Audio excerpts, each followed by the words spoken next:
Hi friends, good morning. ಏನಿವತ್ತು ಇಷ್ಟು ಬೇಗ ನಾನು ಅರ್ಲಿ ಮಾರ್ನಿಂಗ್ ಬಂದಿರೋ ಉದ್ದೇಶ ಏನಪ್ಪ ಅಂದರೆ ಹುಣ್ಣಿಮೆ ಇತ್ತು. ಸೊ ನಾನು ನನ್ನ ಫ್ರೆಂಡ್ಸ್ ಎಲ್ಲ ಅರ್ಲಿ ಮಾರ್ನಿಂಗ್ 4 ಗಂಟೆಗೆ ಎದ್ದು ಹೋಗ್ತಾಯಿದ್ದೀವಿ ಹುಣ್ಣಿಮೆ ನಂಜನಗೂಡಿಗೆ. ಸೊ ನನ್ನ ಫ್ರೆಂಡು ಪುನಿ ಬರ್ತಾಯಿದ್ದಾನೆ. ನಂಜನಗೂಡಿಗೆ ಬಂದ್ವಿ, ನೋಡಿದ ತಕ್ಷಣ ತುಂಬ ರಶ್ ಇತ್ತು. ಇದೇನಪ್ಪ ಹುಣ್ಣಿಮೆಯಲ್ಲಿ ಇಷ್ಟೊಂದು ರಶ್ಶು ಅಂತ ಅಂದ್ಕೊಂಡ್ವಿ. ಬಟ್ ನಾವು ಎಕ್ಸ್ಪೆಕ್ಟೇಷನ್ ಇಟ್ಕೊಂಡೋದ್ರೂ ತುಂಬ ರಶ್ ಇತ್ತು. ಆ ಮಧ್ಯದಲ್ಲೇ ನಾವು ನಾರ್ಮಲಾಗಿ ದರ್ಶನಕ್ಕೆ ನಿಂತ್ವಿ. ಆ ದರ್ಶನದಲ್ಲಿ ಸಾಂಗ್ಸು ತುಂಬ ಚೆನ್ನಾಗಿ ಹಾಡ್ತಾಯಿದ್ರು, ಜನಪದ ಗೀತೆ.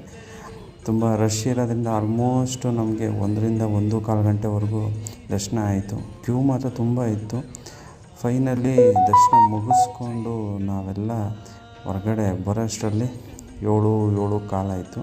ಎಲ್ಲ ಮುಗಿಸ್ಕೊಂಡು ತಿಂಡಿ ತಿನ್ಕೊಂಡು ಬಂದ ತಕ್ಷಣ ನನ್ನ ಫ್ರೆಂಡ್ಸ್ ಎಲ್ಲ ಆಲ್ಮೋಸ್ಟ್ ಮಲ್ಕೊಳ್ಳೋಕ್ಕೆ ತಯಾರಾಗಿದ್ದರು. ಸೊ ನಾನು ಕಾರ್ ಓಡಿಸ್ಕೊಂಡು ಮುಂದೆ ಮೂವ್ ಆಗ್ತಾಯಿದ್ದೆ. ಸೊ ಇವತ್ತೊಂದು ದಿನ ಮುಗೀತು. Thank you.